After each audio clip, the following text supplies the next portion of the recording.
محدث سفر میں تھے. محدث کہتے ہیں جو حدیث کا استاد ہو، حدیث پڑھانے والا. یہ بڑا عالم ہوتا ہے جو کہ حدیث پڑھائے. سردی کا موسم تھا، بہت زیادہ ٹھنڈک تھی.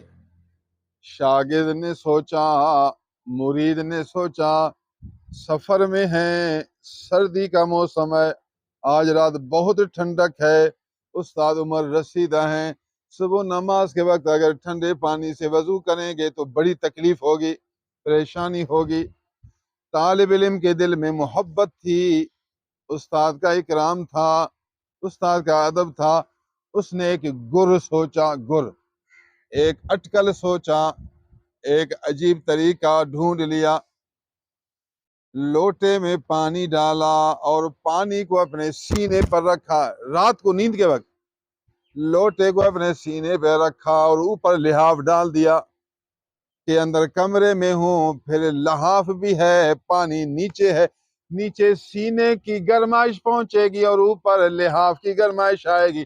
صبح تک یہ پانی گرم ہو جائے گا، استاد کو گرم پانی مل جائے گا.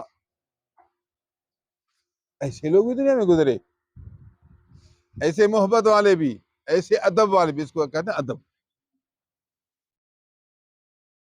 استاد دل میں سوچ رہے تھے کہ موسم بہت ٹھنڈا ہے اور آج بہت ٹھنڈک ہے، سفر میں ہے، پانی گرم کرنے کا کوئی انتظام بھی نہیں ہوگا اور ٹھنڈا ہوگا، کیسے وضو کروں گا. انسان کو خیال تو آتا ہے، جو مالک کی مرضی. صبح شاگرد حاضر ہوا اور پانی پیش کیا. حضور وضو کریں، پانی ڈالتا ہوں. جب پانی ڈالا تو پانی گرم تھا. استاد حیران ہوا، بیٹا پانی کیسے گرم ہوا؟ گرم کرنے کا تو کوئی راستہ نہیں، کوئی طریقہ نہیں. حضور آپ اس بات کو چھوڑیں، بیٹا سمجھاؤ تو صحیح بات، کہاں سے پانی گرم؟ جب استاد نے اصرار کیا تو بیٹے نے سارا حال سنایا.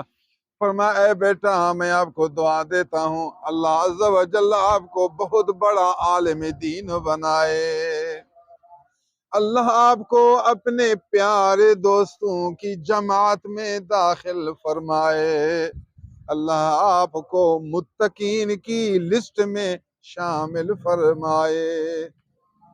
جب ادب ہوتا ہے پھر بزرگوں کے دل سے دعائیں نکلتی ہیں، بڑوں کے دل سے دعائیں نکلتی ہیں.